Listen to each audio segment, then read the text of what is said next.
السلام علیکم منګوټه ماما څنګه خې جوړی خیره کلاری دا وخت ساتي خطرېږي منګوټه ماما نن سبا خو د جمعات کې منخکاری دا چیرته ظالم ماما د خار لکه چې بلمازه شوی که څنګه قدم را واخله نه ساده ګوله الحمدلله جمعات ته خو زم راځم خدای وخت کېږي د کلی نه بار وم کنه په دې خاطر به جمعات ته نه درتلم نو د بل کلی جمعات کې مونځ کولو او کنه بلمازي زما په وینه کې نشته او کنه ساده ګوله سي په خلکو باندې دغه ملګ او کنه انځامونه خخه منګوټه ماما نور څه خبرې دي الله پاک دې بس په خیر سره د مونږ او داس قبول کا ودارته وای نور څنګه چلې بچی دي څنګه دي ماشومان دي څنګه دي او چکر دي څنګه په خیر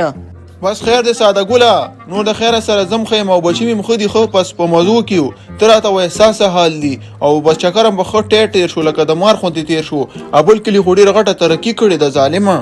نه مړه منګوټه ماما ابل کلی ډیره ترقی کړي دا و زمونږ کلی ډیره ترقی کړي دا کنه نمړه ساده ګوله زمون کلی خو بيخي ترقی نه د کړي ظالمه زمون کلی صرف دا ترقی کړي د کنه چې خپل خېټه په بل کور کې مړی د بل چا په کور کې همدغه غټه ترقی دا او کنه لکه د مار خو د نور خو د سي ترقی پکې نشته په دې کلی کې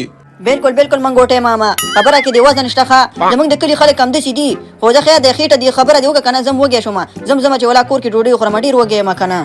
زه صحیح د ساده ګوله بیا به غپ لګو ته به موږ یو کنه ډیر خېټه په ولګه مساته بیا د خیره سره خواريږي او کنه چې خوار شي بیا ورته څوک جلیم نه درکې پهلوان سړي ته خلک جلی ورکي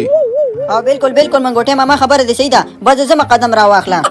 زه ورده ساده ګوله قدم ستا اخیستل دی وخت په کار دی او کنه چې ته زه خو نه زما زه ورشه په خیر وشي زه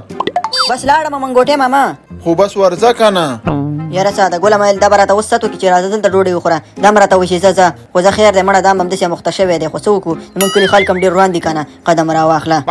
څنګه چل دی ساده ګوله ځان سره بنګېږي نه منګوټه ماما بنګېږم نه خو ما ویل چې دا سال د کور دا بوټي ډېر ښایسته بوټي دي ماشاءالله دي پی او بالکل ساده ګوله بوټي خو ښایسته دي خو ته خو وږې ولې کنه زه چې نور وږې نشي کور کې ډوډۍ خوره زه ګوره او کنه یاره منګوټه ماما وږې خو یم خو زه کور کې دی وخوره کنه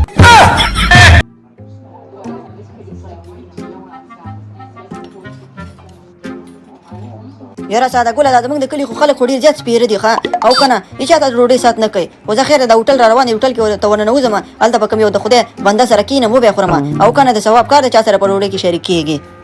یاره ساده ګوله دي خو هم دوه دانې ناستې دې سره خو ځای نشته دی خو مخکې وګورم چې مخکې چا سره یې که نه وخوره ډوډۍ ورسره وخورم قدم را واخله و یا هغه نه خو ناست دی لکه ما ښکاري سم پرپان کسکر دی تور غوندې دی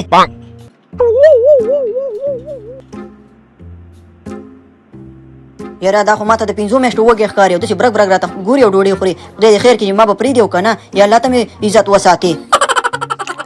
خیر ماما زوی څنګه چل دی ښه جوړې خیره کلاري ده دغه دی که نه خبره داسې ده چې زمونږ یو ملګری و په کلي کې پرمان کسکري نوم دی هغه تا غوندې ټک تور دی تم تور یې ښه زه خو ښه یم ته څنګه یې څنګه چل ډایرکټ راغی په ډوډۍ را سره کېناستې مړه دا خو ښه کار نه دی که نه مړه ثواب در باندې ګټم که نه چاته ډوډۍ ورکوې ته به ثواب ګټې او کنه دا ثواب کار چې زه سر کې نه ډوډۍ خورم ته باغی دنیا کې د خیر سره جنتی کېږي او کنه قدم را واخله نه ثوابونه په موږ باندې مه ګټه ښه او کنه خبره داسې ده کنه چې ډوډۍ کمه ده او کنه ثوابونه موږ ډېر ګټلي دي خو دا راته وایي زه خو تا پېژنم هم نه ته د چا دغه اشنا یې نه ملګري زه د چا اشنا نه یم زه د ډوډۍ اشنا یم قدم را واخله یاله کومه ځان والا که ویډیو مو خوښ وي نو ویډیو سره لایک کړئ یوټیوب چینل سره سبسکرایب کړئ د نور ویډیوګانو لپاره او کنه لکه د مار غوندې په خدای سپارم بله ویډیو کې به سره ملاویږو السلام علیکم ورحمت الله وبرکاته